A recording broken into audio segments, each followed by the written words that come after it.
Good afternoon. St. Petersburg Police Department assisted the FBI serving 3 search warrants in our city. It is an active investigation, but here this afternoon we have Special Agent in charge, Mr. Walker, and U.S. Attorney's Office, Mr. Hansberg, that will give you a brief synopsis of the case in our city. Mr. Hansberg. Thank you, Chief.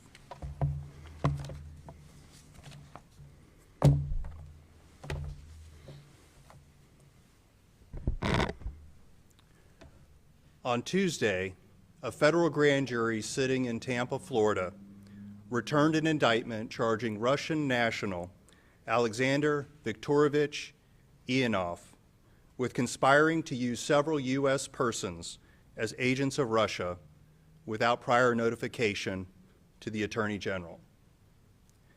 As the indictment lays out in great detail, for a period of over 7 years, from December of 2014 continuing through July of this year, Ionov and his Russian government co-conspirators engaged in a malign influence campaign to sow discord, spread propaganda, and interfere in elections within the United States, all of which was orchestrated by the Russian Federal Security Service known as the FSB. The indictment sets out the objectives of this malign influence campaign. Among the foreign policy objectives of Russian government leadership is to expand Russia's sphere of influence. Russia targets the United States and its allies as well as other countries to further that goal. Through these influence operations, Russia attempts to shape foreign perceptions and to influence populations in a number of ways. It seeks to create wedges that reduce trust and confidence in democratic processes. It attempts to weaken U.S. partnerships with European allies, to undermine Western sanctions, to encourage anti-U.S. and anti-Western political views, and to counter efforts to bring Ukraine and other former Soviet states into European and international institutions. To achieve those objectives, Russia influence operations often use social media targeted at U.S. and global audiences to sow discord and mistrust in the United States and other countries' political systems. This social media results in the dissemination of disinformation that is intended to confuse and mislead citizens in the United States, in Europe, and even in Russia itself, as well as to recruit U.S. persons to advance Russia's operational goals. Recruitment is an important and essential part of these efforts. Russia has recruited and forged ties with persons and groups around the world who are positioned to amplify and reinforce Russia's messaging campaigns in furtherance of its goals of destabilizing Western societies. These efforts have included the use of organizations to surreptitiously seek access to people in the United States and elsewhere to advance and promote Russian interest. That is what is alleged to have happened in the case that was unsealed earlier today. Everything that I've just covered is alleged in the indictment that was returned by the Tampa grand jury. The indictment is 24 pages. It details a conspiracy that occurred over the course of 7 years. It sets out over 50 specific acts committed by conspirators in furtherance of the conspiracy. In particular, the indictment sets out several examples of how Ionov, under the supervision of the Russian FSB, directed and controlled the activities of 3 U.S. political groups, including one right here in St. Petersburg, Florida, another in Atlanta, Georgia, and a third in Sacramento, California. Ionov's taskings to these political groups included the filing of petitions with the United Nations, the promotion of separatist and secessionist movements, the funding of protests to create turmoil within the United States, and the publishing of pro-Russia propaganda. 2 further examples of malign foreign influence relate to local elections here in St. Petersburg, Florida. In 2017, Ionoff extended an offer of support and assistance to a St. Petersburg candidate for local office, including offering campaign finance.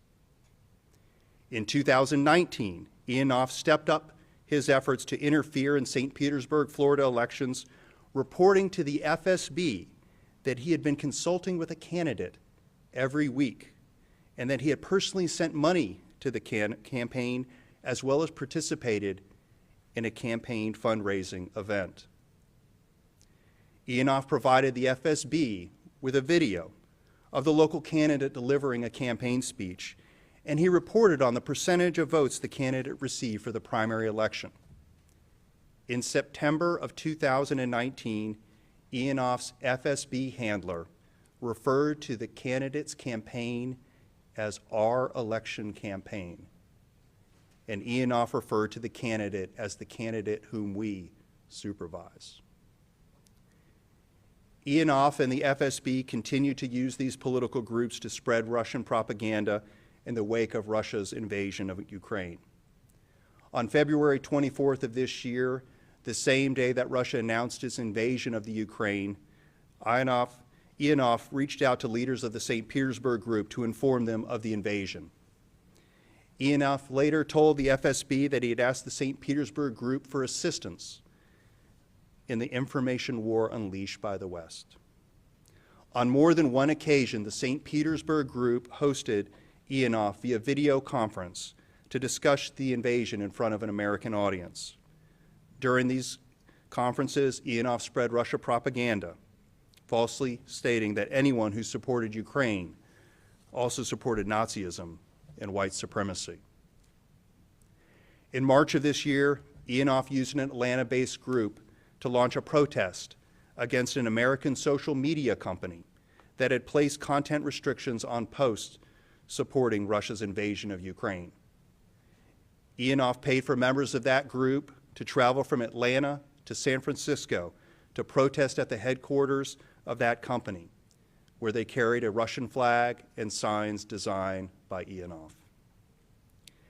Everything that I've just covered is alleged in the indictment, and those are just some of the allegations contained in the indictment. The prosecution of this type of criminal conduct is essential to protecting the American public when foreign governments seek to inject themselves into the American political system. The indictment in this case reflects the excellent work and partnership of several components of the United States Department of Justice. The prosecution team includes prosecutors from the Justice Department's Counterintelligence and Export Control Section and the Public Integrity Section, as well as prosecutors from my office. The investigation is being led by the Federal Bureau of Investigation, which has conducted a thorough and meticulous investigation. On behalf of the United States Attorney's Office, I want to thank and commend the Counterintelligence and Export Control Section, the Public Integrity Section, and the FBI for their outstanding teamwork and partnership on this investigation. I also want to thank Chief Holloway and the St. Petersburg Police Department. We are honored to have Chief Holloway with us at this press conference today, and thank him and his police department for their help today. But this investigation is not over. It is ongoing. Federal search warrants are being executed today at multiple locations. Once that evidence is collected, the FBI will continue with its investigation and its thorough and meticulous review of the evidence.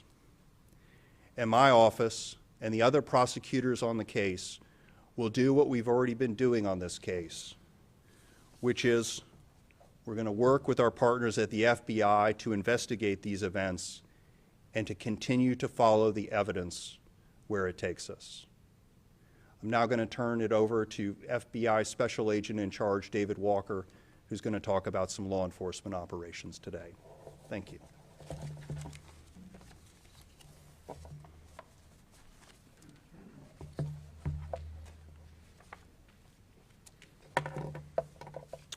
Good afternoon. I'd like to start off by thanking U.S. Attorney Handberg and Chief Holloway for their efforts today. DOJ and the City of St. Petersburg Police have been essential partners and cornerstones in this investigation. I'm David Walker. I'm Special Agent in charge of the Tampa Field Office. The FBI is the lead agency responsible for investigating malign foreign influence operations. The facts and circumstances surrounding this indictment are some of the most egregious and blatant violations we've seen by the Russian government in order to destabilize and undermine trust in American democracy. This indictment is just the first of our responses, but it will not be our last, and our investigation is continuing. In furtherance of this current Russian influence investigation, we executed 3 search warrants today in the city of St. Petersburg. Our efforts were not aimed at any specific group, organization, or ideology. The primary purpose of this morning's action was to collect evidence in support of this indictment and future indictments. This is a sensitive, ongoing investigation, so we cannot provide any further details about today's operation. The FBI's mission is to protect the American people and uphold the U.S. Constitution. We're also committed to protecting your voice, and we will utilize our resources, our partnerships, and global reach to identify foreign adversaries here in this country trying to create divide, separate this country, and have contempt for democracy. The Russian intelligence threat is continuous and unrelenting. But rest assured, the FBI and our law enforcement partners are equally as relentless in our efforts to expose these criminal campaigns interfering with the safety and security of our nation. Today's action should serve as a deterrent to other foreign adversaries that the FBI will not tolerate meddling in our democratic process. The FBI is prepared to identify and counter malign force influence operations targeting the United States. Thank you. With that, we'll open for any questions. If they have registered with this, make this activity legal, is that the Well, line there? I'm sorry, because of the ongoing nature of this investigation, we're not going to be able to take questions now, but we thank you for your interest. Thank you. Thank you for being here today.